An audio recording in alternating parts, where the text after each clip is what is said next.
Dr. Celia Hart stared at the monitor, her coffee forgotten on the desk beside her.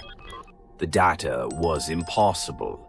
The star Alpha LZ 351, a bright, stable main-sequence star catalogued decades ago, was gone. Not dimmed, not obscured by some cosmic dust cloud.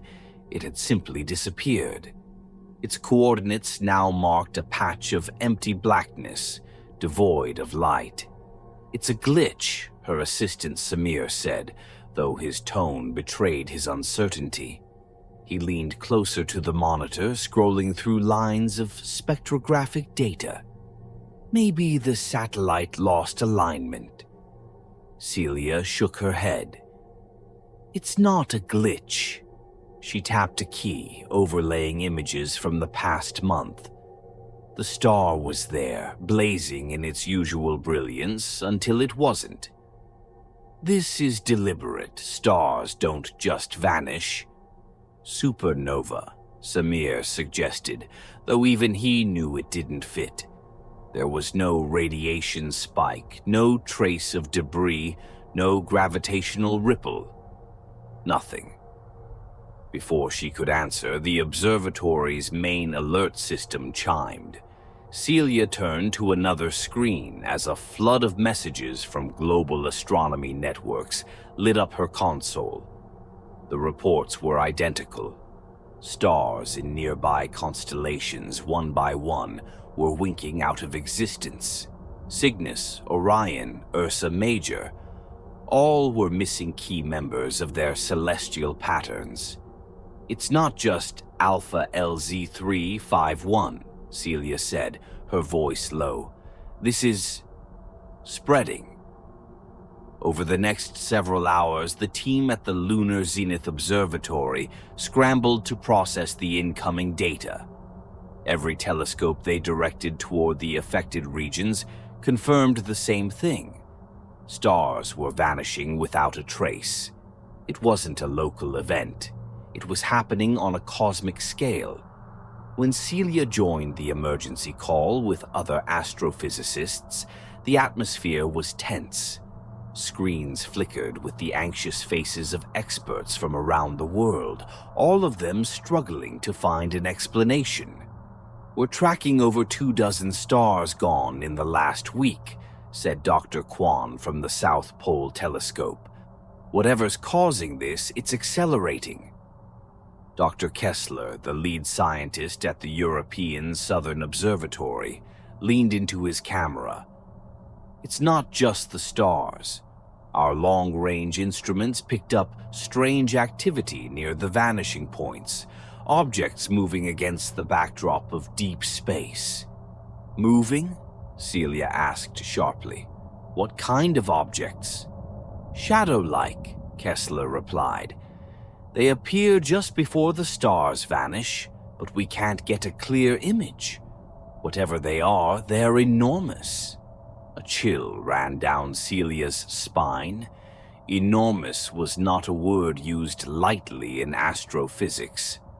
That night, Celia and Samir directed their most powerful instruments at the nearest vanishing point. The star Gamma Orionis, once a bright beacon in the belt of Orion, had disappeared just hours earlier. What they saw chilled them to the bone. At first, there was nothing, just empty darkness where the star should have been. But then, as they fine-tuned the array, they saw it, a faint outline barely discernible against the void. It moved slowly, deliberately, its shape unfathomable. It was like watching the shadow of a creature that defied biology, an amorphous mass with tendrils that seemed to ripple across the fabric of space. "Is it feeding?" Samir asked, his voice barely above a whisper. Celia didn't answer. Her eyes were locked on the screen. As the object moved, a faint disturbance appeared in its wake, an unnatural darkness that spread outward, consuming everything it touched. The realization hit her like a blow. "It's not just taking the stars," she said, her voice trembling. "It's taking the space around them." Samir's fingers froze over the keyboard. "That's not possible. Space can't disappear." "And yet it is," Celia replied, her tone grim. She leaned closer to the monitor. "We're looking at something we've never encountered before. It's not a black hole. It's not a natural phenomenon. This is deliberate." The observatory's lights flickered suddenly, and a low hum filled the room. Celia glanced up, her heart pounding. "What the hell was that?" Samir checked the systems. "No seismic activity. Power grid is stable. But..." He hesitated, his brow furrowing. "The signal... it's changing." The alien signal they'd intercepted earlier, an unrelenting series of rhythmic pulses, was shifting. The intervals were tightening, the frequency growing sharper, more intrusive.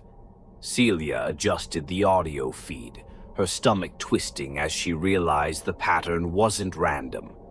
"It's a countdown," she whispered. "A countdown to what?" Samir asked, his voice strained. Before she could respond, another alert blared from the console. A new disappearance. This time it wasn't a distant star. It was Proxima Centauri. "They're getting closer," Samir said, panic creeping into his voice. Celia stared at the screen, the weight of the realization pressing down on her. "They're coming for us." Hours later, Celia's team gathered on the observatory's main deck, staring out at the lunar sky. The once familiar constellations were fractured, incomplete. The voids where stars had been were stark, oppressive. As the night wore on, one of the graduate interns, Mira, gasped, pointing to the sky. "It's happening," she said. Celia turned her telescope to follow Mira's direction. A bright star in the constellation Lyra was fading, its light dimming until it was swallowed by the darkness. For a brief moment, Celia saw the shadow again, massive and incomprehensible, blotting out the light. The team watched in silence, their terror unspoken but palpable. Whatever was out there wasn't just consuming stars, it was consuming their understanding of the universe itself. And now, it was on its way. The first signs were subtle, almost dismissible. Minor disruptions in communications between Earth's deep space probes and satellites, a momentary lapse in signal, static where there should have been silence. But then the disruptions grew longer, more frequent, until contact with the outer solar system was reduced to fragments of distorted telemetry. Dr. Celia Hart sat in the Lunar Zenith Observatory, staring at a row of dead monitors that once streamed data from probes stationed beyond Neptune. The room was filled with a tense quiet, broken only by the hum of the systems still running. "They're gone," Samir said, his voice heavy. He leaned back in his chair, running a hand through his hair. "Voyager, New Horizons, even the interstellar beacons. It's like something's cutting us off." "It's not like," Celia replied. Her eyes remained fixed on the screen, where the last telemetry from Voyager 1 displayed its position before the signal ceased. "Something is cutting us off, and it's deliberate." She brought up a holographic model of the solar system, marking the locations of the vanished probes. A pattern emerged. The missing signals formed a perimeter, an invisible ring that enclosed the outer planets. Whatever was out there was tightening its grip, slowly but unmistakably. Why would they isolate us? Mira, one of the younger researchers, asked from across the room. Her voice wavered, betraying her fear. Celia shook her head. Containment, preparation. I don't know, but it's not random. They're methodical. Before anyone could respond, the observatory lights flickered. A low vibration rippled through the floor, sending a shiver up Celia's spine. Is that seismic activity? Samir asked, glancing at the diagnostic panel. No, Celia said. It's external. Something's... The vibration grew stronger, accompanied by a faint, rhythmic sound, a deep, resonating hum that seemed to come from all around them. It wasn't just audible, it pressed into their bodies, making their bones ache and their vision blur. Mira cried out, clutching her head. I can hear it, she gasped. It's inside my skull. Celia rushed to her, placing a steadying hand on her shoulder. Focus, Mira. Stay with me. Outside, the lunar sky began to change. Celia turned toward the observatory's viewing platform, her breath catching as she saw what was happening.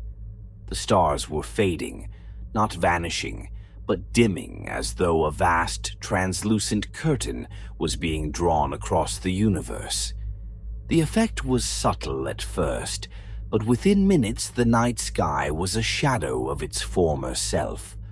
Only the brightest stars remained, their light flickering as if struggling against an unseen force. It's them, Celia said, her voice tight. They're enclosing us. Samir stared at the sky, his face pale. How? What could possibly... Before he could finish, an alert blared from the console. The solar observatory on Mars had detected something massive entering the outer solar system. Celia rushed to the console, bringing up the feed. The image was grainy, distorted by interference, but there was no mistaking it. A vast, amorphous shape, nearly the size of Jupiter, drifting slowly but purposefully toward the inner planets. Its surface was gelatinous, translucent, and filled with shifting patterns of light that resembled neural pathways. Tendrils extended from its body, reaching out like fingers toward the sun. "What the hell is that?" Samir whispered, his voice barely audible. Celia didn't answer. She couldn't.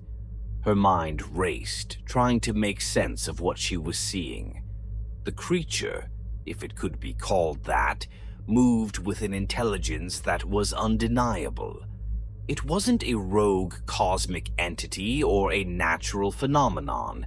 It was alive, and it was hunting. The hum intensified, sending a fresh wave of nausea through the team. Celia clutched the edge of the console, her vision swimming. She turned to Samir, whose hands were trembling as he struggled to steady himself. "Samir, check the sun's output," she said, her voice strained. He nodded shakily, pulling up the data. His expression darkened. "The solar output, it's dropping, but it's not gradual. Something's siphoning it."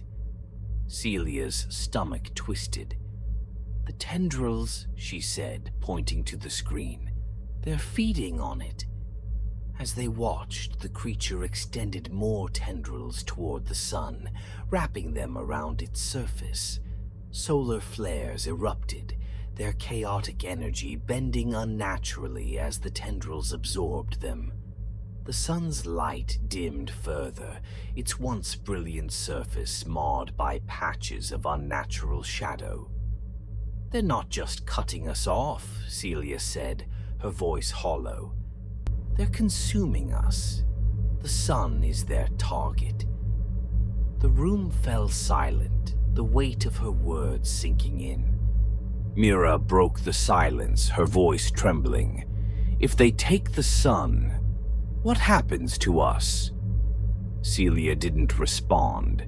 She didn't need to. The answer was obvious. Without the sun, life on Earth and throughout the solar system would end. The hum grew louder, its frequency shifting into something almost melodic. It wasn't random. It was a pattern, deliberate and alien. Celia's mind reeled as the sound resonated within her, stirring a primal fear she couldn't suppress. "Celia," Samir said, his voice shaking. "There's something else. The signal. It's not just noise, it's doing something to us." She turned to him, her eyes narrowing. "What do you mean?" He gestured to his arm, pulling up his sleeve. His skin had taken on a faint, translucent quality, the veins beneath glowing faintly with an eerie, bluish light. "It started an hour ago," he said, his voice barely above a whisper. "I thought it was just stress, but it's spreading." Celia stepped back, her heart pounding. She looked around the room, seeing similar signs in the others, subtle changes in their skin, their movements. The hum wasn't just an external force. It was inside them, altering them. "We're being changed," she said, her voice trembling. "They're not just consuming the solar system. They're preparing us for something."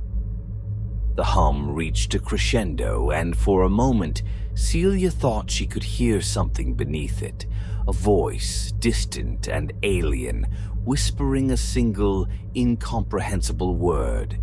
She turned back to the monitor, staring at the massive creature as it wrapped itself tighter around the sun. It wasn't just feeding, it was growing, and the solar system was running out of time. The probe's signal returned in fragments, distorted by the increasing interference emanating from the outer solar system. Dr. Celia Hart leaned over the console, her hands steady but her heart pounding. Every screen in the Lunar Zenith Observatory displayed what the probe's cameras had captured, a massive, incomprehensible structure floating in the void beyond Pluto. The Hive. It was alive. The Hive defied explanation, its form both organic and mechanical.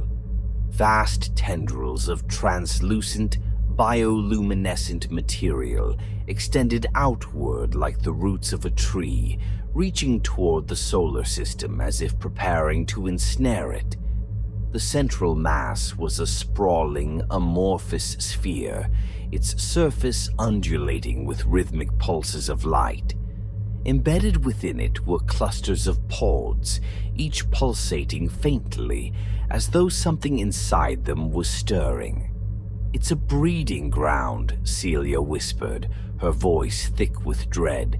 "A factory for whatever these things are." Samir, his skin now faintly translucent, stood beside her, transfixed by the images. "It's not just feeding on stars," he said. "It's creating something, reproducing." He trailed off, his words swallowed by the gravity of what they were seeing. The Hive dwarfed even the largest celestial bodies in its vicinity. Surrounding it were the remains of stars, their once brilliant light reduced to blackened, lifeless husks. The void around the Hive was thick with debris, shattered planetary fragments, remnants of other systems that had fallen victim to its hunger. It wasn't just a structure, it was the remains of countless civilizations, consumed and repurposed into this vast, pulsating organism. The hum that had plagued the team grew louder, resonating through the observatory. Celia winced, pressing her hands to her temples. "It's trying to communicate," she said through gritted teeth. "The signal, It's coming directly from the hive. What is it saying? Mira asked, her voice trembling. She clutched the edge of the console, her eyes wide with fear. Celia closed her eyes, focusing on the rhythm of the hum. It wasn't just sound, it was a pattern, deliberate and intelligent. The realization struck her like a blow. "It's not talking to us," she said. "It's calling to something else.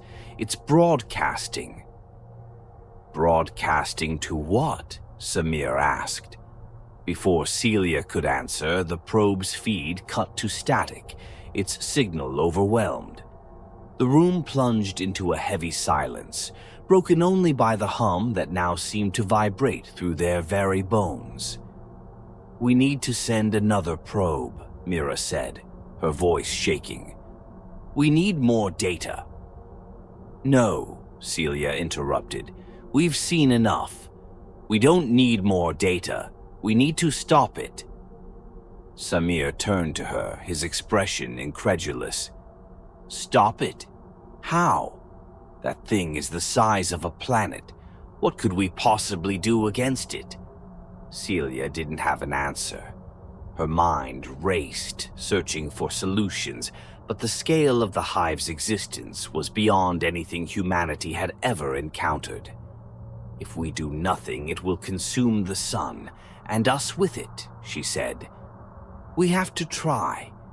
The room fell silent again, the weight of her words settling over the team. Mira turned back to the monitor, her hands trembling. "There's something else," she said. "Before the feed cut, I saw movement. Inside the hive."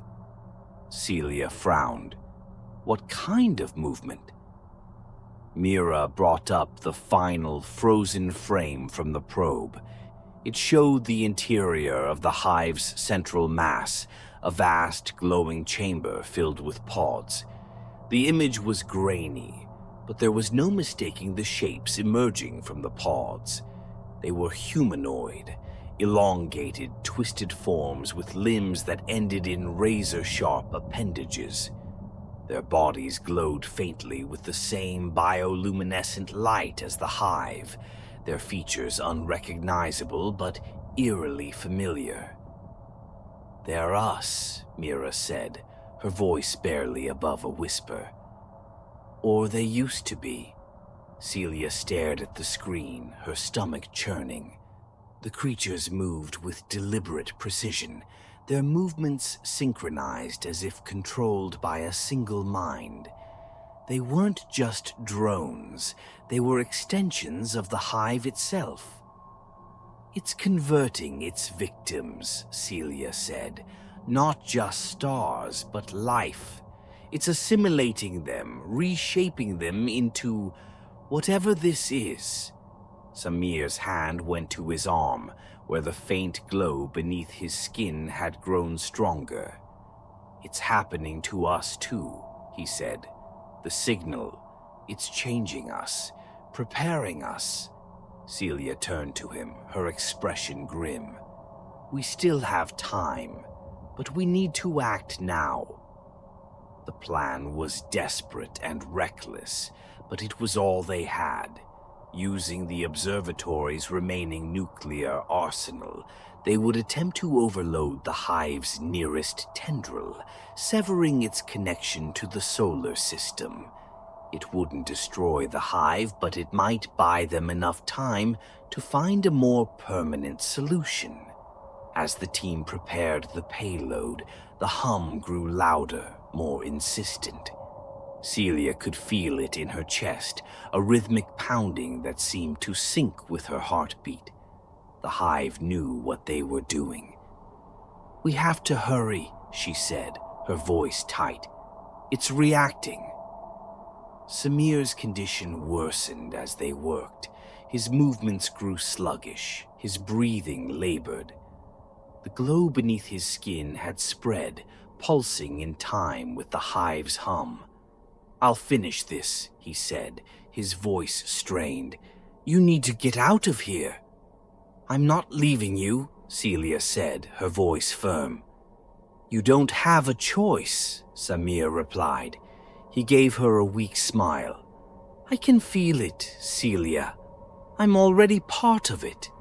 But you're not. Not yet." Celia clenched her fists, her heart aching. She wanted to argue, but she knew he was right. She placed a hand on his shoulder, her voice breaking. "You're a good man, Samir." He nodded, his smile fading. "Make sure this means something." Celia turned and ran, her footsteps echoing through the empty corridors of the observatory. Behind her, the hum reached a deafening crescendo, and the walls seemed to vibrate with the Hive's growing power. She didn't look back. The explosion was blinding, a brilliant flash that lit up the void beyond Pluto. For a moment, Celia allowed herself to hope. But as the light faded, she saw the Hive begin to regenerate, its tendrils reforming with unnatural speed. It wasn't enough.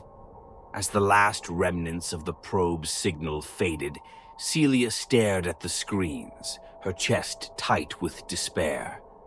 The Hive was still out there, growing, feeding, and it wouldn't stop until the solar system and everything in it was part of its monstrous network. The sun's light was nearly gone, its once brilliant surface now marred by black tendrils that pulsed with an alien rhythm. The Hive was feeding openly now, its massive form slowly enveloping the star, dimming its rays and casting the solar system into a creeping twilight. On Earth, temperatures plummeted. Cities fell silent as panic overtook the streets. The airwaves buzzed with desperate calls for answers, but there were none left to give.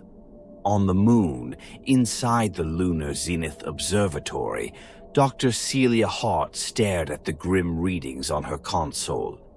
The Hive's presence had fully eclipsed Pluto, and its tendrils were extending inward at a pace that defied comprehension. Earth's fate was sealed. "We're out of time," Celia said, her voice tight.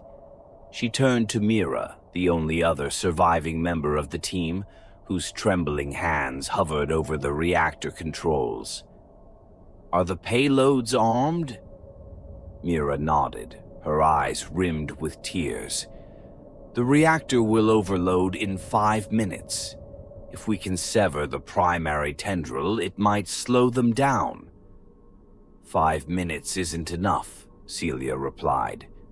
She glanced at the screen showing Earth, its surface already shrouded in unnatural darkness. "But it's all we have." Outside, the lunar surface trembled as the Hive's influence grew stronger. Thin, translucent filaments began to emerge from the ground around the observatory, snaking toward the structure. The hum that had haunted them for days was now a deafening roar, vibrating through every fiber of their bodies. "It's here," Mira whispered, her voice barely audible over the noise. Celia turned to her, gripping her shoulders firmly. "Listen to me," she said. "You have to go. Take the shuttle and get to Earth. Warn them." Mira shook her head, her tears spilling freely. "There's no point. You said it yourself. Earth is next. There's nowhere left to run." "Maybe not," Celia admitted. "But if we don't try, then we're already dead." Mira hesitated, then nodded, her face pale but resolute. She turned and sprinted toward the shuttle bay, her footsteps echoing through the trembling corridors. Celia watched her go, then turned back to the reactor controls. She entered the final sequence, her hands steady despite the chaos around her. The observatory groaned as the Hive's filaments reached it, penetrating the structure's outer walls. Celia felt the air grow heavier as though the hive was sucking the life out of the very atmosphere. She glanced at her arm, where faint, glowing veins had begun to appear beneath her skin. The transformation had started. There was no time to think about it. She activated the reactor's overload sequence, the console flashing red as the countdown began. The room filled with a rising whine, the reactor straining against its limits.